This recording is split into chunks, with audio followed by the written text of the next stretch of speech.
Hello students, आज हम पढ़ेंगे मृदा के बारे में। मृदा की बनावट, प्रकार, वितरण और उसका संरक्षण, कि हम किस प्रकार मृदा को बचा सकते हैं, उसका संरक्षण किस प्रकार कर सकते हैं। ये सारी चीज़ें आज हम इस टॉपिक में देखेंगे। मृदा के विषय में हम आपको कुछ बता दें यहाँ पर कि मृदा किसान की अमूल्य संपदा है। हमारे देश के आर्थिक विकास का प्रमुख आधार मिट्टी या मृदा है। अमेरिकी मिट्टी विशेषज्ञ डॉक्टर बेनेट के अनुसार मृदा भूपृष्ठ पर मिलने वाले असंगठित पदार्थों की वह ऊपरी परत है जो मूल चट्टानों अथवा वनस्पति के योग से बनती है। धरातल के अधिकतर भाग पर मृदा पाई जाती है। यह मूल चट्टानों और जैव पदार्थों का सम्मिश्रण है, जिसमें उपयुक्त जलवायु होने पर नाना प्रकार की वनस्पति यहाँ पर उगती है। दूसरे शब्दों की बात करते हैं हम यहाँ पर, तो मानव जीवन में मृदा का महत्व बहुत अधिक है, विशेषकर किसानों के लिए। जैसा आपको पता है कि मानव के लिए मृदा कितने उपयोगी है और विशेषकर किसानों के लिए। समस्त मानव जीवन मिट्टी पर निर्भर करता है। समस्त प्राणियों का भोजन प्रत्यक्ष या परोक्ष रूप से मिट्टी से प्राप्त होता है।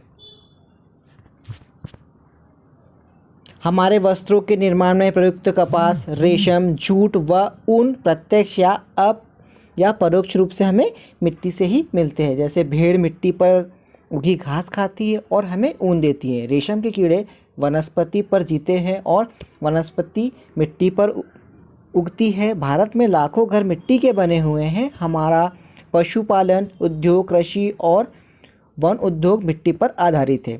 इस प्रकार मिट्टी हमारे जीवन का प्रमुख आधार है। विलकॉक्स के अनुसार मानव सभ्यता का इतिहास मिट्टी का इतिहास है और प्रत्येक व्यक्ति की शिक्षा मिट्टी से ही प्रारंभ होती है। हम देखेंगे कि मृदा के प्रकार व वितरण। सबसे पहले हम बात करते हैं जलोढ़ मिट्टी की।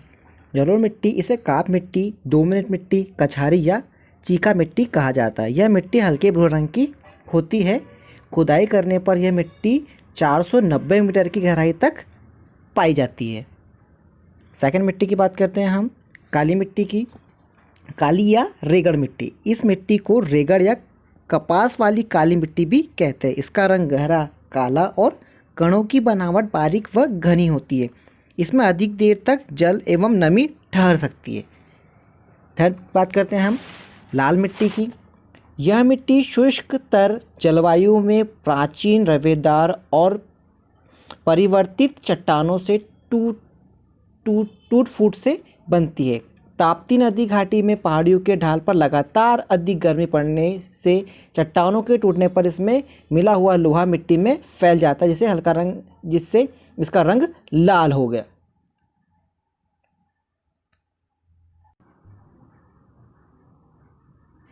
नेक्स्ट बात करते हैं हम लेटेराइट मिट्टी की। इस मिट्टी का निर्माण ऐसे भागों में हुआ है जहां शुष्क व तर मौसम बारी बारी से होता है। यह मिट्टी लेटेराइट चट्टानों की टूट फूट से बनती है। यह मिट्टी चौरस उच्च भूमियों पर मिलती है। नेक्स्ट बात करते हैं हम मरुस्थलीय मिट्टी। यह बालू प्रधान मिट्टी है। इसमें बालू के कण मोटे होते हैं। यह मिट्टी दक्षिण पश्चिम मानसून द्वारा कच्छ के रण की ओर से उड़कर भारत के पश्चिमी शुष्क प्रदेश में जमा हुई है। इसमें खनिज नमक अधिक मात्रा में पाया जाता है। नेक्स्ट मिट्टी की बात करते हैं हम पर्वतीय मिट्टी। यह मिट्टी हिमालयी पर्वत श्रेणियों पर पाई जाती है। अधिकांशतः यह मिट्टी पतली, दलदली और छिद्रमयी होती है। नदियों की घाटियों और पहाड़ी ढालों पर यह अधिक गहरी होती है। ये थी हमारे मिट्टी के अलग अलग प्रकार। अब इसमें कुछ टॉपिक ऐसे भी है, जैसे मृदा अपरदन। मृदा अपरदन क्या है? मृदा अपरदन बताते हैं आपको। मृदा को सबसे बड़ा नुकसान अपरदन से होता है। आपको ये पता होगा कि मिट्टी का अपरदन किस प्रकार से हो रहा है। वनस्पति विहीन नरम मृदा पर अपरदन की प्रक्रिया तीव्र होती है। अपरदन की तीव्र गति के कारण भारत में मिट्टी की उर्वरक शक्ति प्रतिवर्ष कम होती जा रही है, जो एक चिंता का विषय है।